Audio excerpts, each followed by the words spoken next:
నమస్తే అడ్వకేట్ గారు. నమస్తే అమ్మా. ఎలా ఉన్నారండి? అంతా బాగున్నారా? క్షేమం. ఓకే. మీరు బాగున్నారండి. బయట సమాజం ఎలా అయిపోతుందో తెలుసా అసలు మీకు? ఏమైపోతుందని అడగరా మీరు? ఏమైపోతుంది?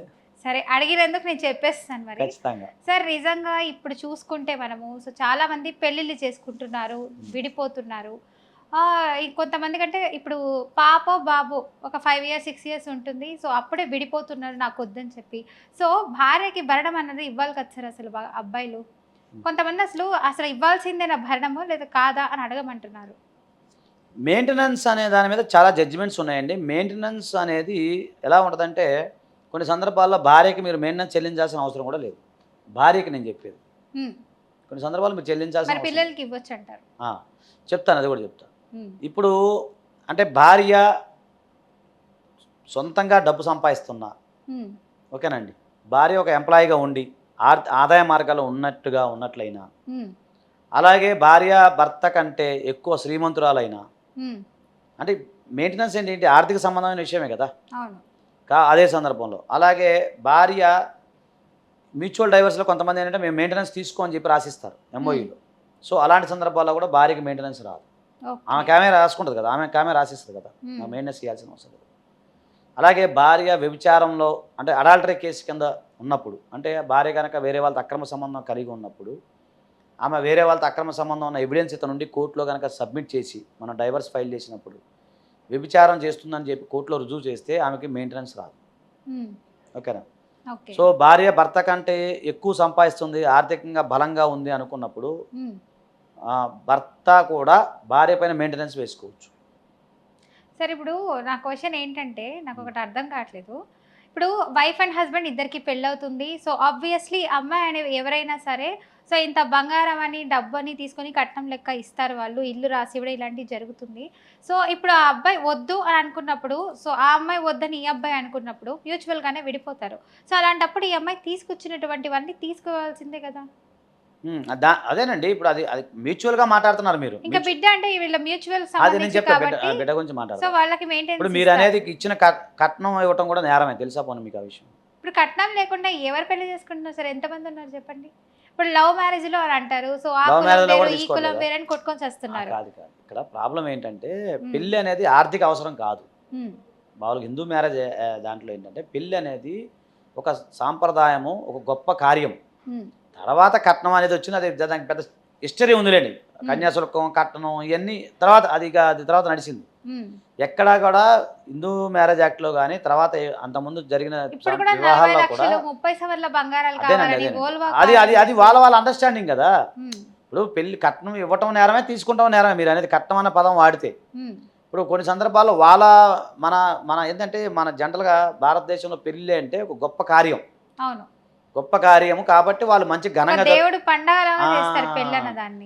అది అంటారు కదా. దానికి పెళ్లిని బాగా జరుపుకోవాలనే ఉద్దేశంతోనే పెళ్లి. మీకు విషయం తెలుసా, ఒక చిన్నగా 10,000 పెట్టి జరుపుకున్నా పెళ్ళే లీగల్గానే ఉంటుంది. ధీరుభాయ్ అంబానీ మన పెళ్ళైంది ఎవరితో పిల్లలు, ఆ అబ్బాయి 5,000 కోట్ల 6,000 కోట్ల ఖర్చు పెట్టాడంట. అంత చేసుకున్నా పెళ్ళిలో ఏం తేడాలు ఏమి ఉండవు. వాళ్ళ స్థాయిని బట్టి వాళ్ళ ఆడంబరాన్ని బట్టి వాళ్ళు చేసుకుంటారు. ఇప్పుడు ఒక సామాన్య వ్యక్తి ఉంటాడు, 1 లక్ష రూపాయలు పెళ్లి చేసుకుంటాడు.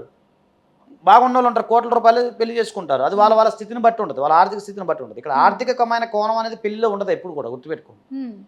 పెళ్లి అనేది భారతదేశంలో ఒక చక్క పుణ్యఫలం, అది ఒక సాంప్రదాయం, ఒక గొప్ప కార్యం. అదే మన పూర్వీకులు చెప్పారు. హిందూ మ్యారేజ్ యాక్ట్లో కూడా అదే ఉంటుంది. ఓకేనండి. అంతే తప్ప పెళ్లి అనేది నేను ఏదో పెద్ద కారులో తిరగాలి, లేదా హెలికాప్టర్లో తిరగాలి, వాళ్ళు హెలికాప్టర్లో పెళ్లి చేసుకోవాలి, ఇవన్నీ ఉండవు. ఎక్కడ లేదు. అది మనం పెంచుకున్నవి, మనం తెచ్చుకున్నవి. అంతేనా? ఆడప్పుడు మీరు చెప్పి ఈ కట్నాలు, కానుకలు ఇవన్నీ ఏంటంటే పెళ్లి సందర్భంలో జరిగేవి తప్ప పెళ్లి కోసం జరిగేవి కావు. పెళ్లి కోసం పిల్లగాడు ఉంటే చాలు, అయ్యగారు ఉంటే చాలు, అంతేనా కదా? చాలు. మరి ఎంతమంది వెళ్ళిపోయి పెళ్లి చేసుకోవట్లా, అది కాదు ఇక్కడ. భారతీయ హిందూ మ్యారేజ్ యాక్ట్ ప్రకారం కొన్ని స్టెప్స్ ఉన్నాయి, 7 స్టెప్స్. మంగళసూత్ర ధారణ, ఓకేనా, ఇలా కొన్ని స్టెప్స్ ఉంటాయి. అవన్నీ వేద మంత్రోచ్చారణ, ఇవి జరిగితే చాలు. అబ్బాయి అమ్మాయి ఏమి తినరు, పెళ్లి రోజు కూడా వాళ్ళకి భోజనాలు పెట్టరు. నిజం చెప్పాలంటే భోజనం కూడా ఉండదు వాళ్ళకి, నాకు తెలిసి వాళ్ళకా వాళ్ళ టెన్షన్లో వాళ్ళే ఉంటారు. ఓకే. వాళ్ళు చేసే పెళ్లి చేసే వాళ్ళు ఎవరు భోజనాలు చేయరు. నేను కూడా అదైతే నిజమే. మా చుట్టాలు మా అక్కలు మా హడావిడి టెన్షన్. మేనగోళ్ళ పెళ్లిళ్ళు చేస్తాం కదా మేము కూడా. ఆ టైంలో మేము పెళ్లి అనగానే వారం ఎవరన్నా చూసేవాళ్ళంటే వాళ్ళకి తెలిసింది. పొరపాటున వాడు అక్క పెళ్లి చేయాలంటే ఆడి పని అయినట్టే, చెల్లి పెళ్లి చేయాలంటే ఆడి పని అయినట్టే. ఆడ అన్నం తింటే కూరదండి, ఎందుకంటే సెట్ అవ్వదు. వచ్చిన బంధువర్గానికి వాళ్ళకి సరిపోతుంది. అసలు పెళ్లి చేసేవాళ్ళు ఇద్దరు ఎవరైతే ఉన్నారో వాళ్ళు అసలు భోజనాలు చేయరు. నిజం చెప్పండి, నాకు తెలిసి కష్టం. నిద్ర ఉండదో, ఎన్ని కష్టాలు ఉంటాయి. ఇవన్నీ మన ఆడంబరానికి వెళ్తాం, చట్టంలో అయితే లేదు, చట్టంలో ఎంత జరుపుకోవడం లేదు. కాబట్టి చేసుకోవచ్చు ఎవరంటే ఇప్పుడు ఆదర్శ వివాహాలు చేసుకున్నాను నేను ఆదర్శ వివాహం చేసుకున్నాను, చాలా మంది ఆదర్శ వివాహాలు చేసుకుని బోలు మంది ఉన్నారు. చేసుకో, దానికే. నేనేమంటున్నానంటే ఆర్థికమైన కోణాల విషయంలో ఎక్కడ ప్రాబ్లం అయింది, మెయింటెనెన్స్ విషయంలో ఆర్థికమైన కోణాలు వస్తాయి. తర్వాత ఈ ఇచ్చిపుచ్చుకుండల్లో డౌకాలు మీరు కనుక ఇస్తే డౌరీ ప్రొహిబిషన్ యాక్ట్ కింద మీరు కేసు ఫైల్ చేసుకుంటే ఆ డబ్బులు మీరు ఇచ్చిన డబ్బులు రిటర్న్ వస్తాయి. అంతే తప్ప ఇవి పెళ్లి వల్ల పెళ్లి గురించి అనేది ఎక్కడ ఉండదు. పెళ్లికి సంబంధించిన కొన్ని ఆస్పెక్ట్స్ ఏవైతే జరిగితే అది పెళ్లి అయిపోయినట్టే. ఇవన్నీ మన ఆడంబరాల కోసం చేసుకునేవి ఈ ఇచ్చిపుచ్చుకుంటాలు అనేవి. సో మెయింటెనెన్స్ కూడా అంతే కదా, పెళ్లి చేసుకున్నారు, పెళ్లి చేసుకున్నప్పుడు మెయింటెనెన్స్ పొందాలి, పొందినప్పుడు మీకున్నది ఏంటంటే చూపించుకోవాలి కోర్టు వారికి. అది మెయింటెనెన్స్ అనేది ఇచ్చేది అబ్బాయి ఇవ్వడు, అమ్మాయి ఇవ్వదు, లాయర్ గారు ఎవరు. అంటే కొంతమంది అమ్మాయి తరపున వాళ్ళు పెట్టి పూతలు వేస్తారు కదా, ఇప్పుడు బంగారం అని చెప్పి వాచ్ అని ఇట్లాంటివి ఇస్తూ ఉంటారు, గోల్డ్వి. సో అలాంటప్పుడు అవి కూడా తిరిగి తీసేసుకుంటారు కదా. తీసుకోవాలండి, తీసుకోపోతే ఎట్లా, ఎవరి సొమ్మాలు తీసుకోవాలి కదా, తీసుకోవాలి. నేను అట్లా అంట. సో అలా భరణం ఇవ్వచ్చా? భరణం వేరమ్మా, మీరు అడిగే ప్రశ్నలో క్లారిటీ ఏంటంటే భరణం అనేది ఆఫ్టర్ మ్యారేజ్ జరుగుతుంది. ఇచ్చిపుచ్చుకుంటాల సందర్భంలో ఇప్పుడు ఈమె అదే ఆఫ్టర్ మ్యారేజ్ ఇప్పుడు విడిపోతారు కదా, సో అప్పుడు వాళ్ళకి రావాల్సిన వాళ్ళు వేసిన వస్తువులు ఏవైతే ఉన్నాయో అది కోర్టు ద్వారా తీసుకోవచ్చా, నేనే చెప్తున్నా కదా. సో ఇప్పుడు ఆ బిడ్డని కన్నందుకు ఆమెకు కూడా కొన్ని అవసరాలు ఉంటాయి. కొంతమంది జాబ్ చేయకూడదు అని మానేస్తారు కదండి. సో అప్పుడు కూడా కొన్ని ఇయర్స్ తర్వాత ఇప్పుడు మ్యూచువల్ అండర్స్టాండింగ్ మీద ఇంకా వాడు విడిపోతారు. సో అప్పుడు ఆ అమ్మాయికి మనీ రావాలి కదా మరి. అదేనండి, మెయింటెనెన్స్ అనేది ఆమె వేసుకుంటే కోర్టు వారు నిర్ణయం తీసుకుంటారు. అది ఎవరో గుర్తుపెట్టుకోండి. మెయింటెనెన్స్ అనేది decided by the honourable court only. Lawyer ఏం చేయలేరు, అమ్మాయి ఎవరైతే ఉన్నారో ఆమె చేయలేదు, అతను ఏం చేయలేడు. మొత్తం జడ్జి గారే డిసైడ్ చేస్తారు. ఆ సందర్భాన్ని బట్టి వాళ్ళ ఆర్థిక స్థితిని బట్టి ఎంత అని ఉంటుంది. అలా భరణం వస్తుంది కదా. నేను చెప్పిన కారణాలు ఏవైతే ఉన్నాయో అవి రీజన్స్ ఉంటే భరణం రాదు. అది చిన్నపిల్లల గురించి అంటే వాళ్ళు వేసుకోవచ్చు, వేసుకుంటే దానికి జడ్జి గారు చెప్తారు, ఆ పిల్లడికి మెయింటెనెన్స్ వస్తుంది, అట్లా వస్తుంది లెక్క. మీరు చెప్పేది డౌరీ ప్రొహిబిషన్ యాక్ట్ అవన్నీ పెద్ద సబ్జెక్ట్, నెక్స్ట్ ముందు వెళ్దాం. అంటే ఫస్ట్ ఇలా స్టార్ట్ అయ్యే తర్వాత మ్యూచువల్ అండర్స్టాండింగ్ మీద నాకు ఇంత రావాలి, మేము ఇంత, అది వేరు. పర్మనెంట్ అలిమనీ ఉంటుంది. అంటే విదేశాలకి నేను ఎన్ఆర్ఐ అడ్వకేట్గా ఉన్నాను. సో విదేశాల్లో ఎలా ఉంటుంది అంటే భార్య కానీ భర్త కానీ సంపాదించిన ఆస్తులు 50-50 షేర్ చేస్తారు విడిపోయేటప్పుడు. మన దేశంలో అట్లా లేదు. మళ్ళీ చెప్తున్నా, ఇవి వినండి. భారతదేశంలో ఒక హిందూ పురుషుడు సంపాదించిన సెల్ఫ్ ఎక్వైరీ ప్రాపర్టీలో ఎవరికి చిల్లిగవ రాదు.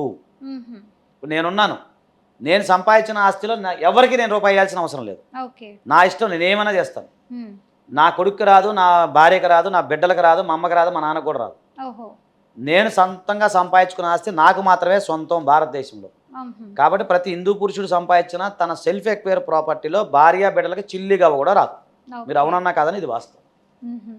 అర్థమైందా మీకు? నేను అవును కాదు ఇదైతే అర్థమైంది వాస్తవం అని. Right, done. ఓకే, నైస్ అండి, మంచి ఇన్ఫర్మేషన్ ఇచ్చారు. సో ఇలా చాలా మందికి ఇలాంటి అపోహలు ఉన్నాయి, సో డౌట్స్ చాలా ఉన్నాయి, అడగమన్నారు, సో అడిగేశానండి నేనైతే.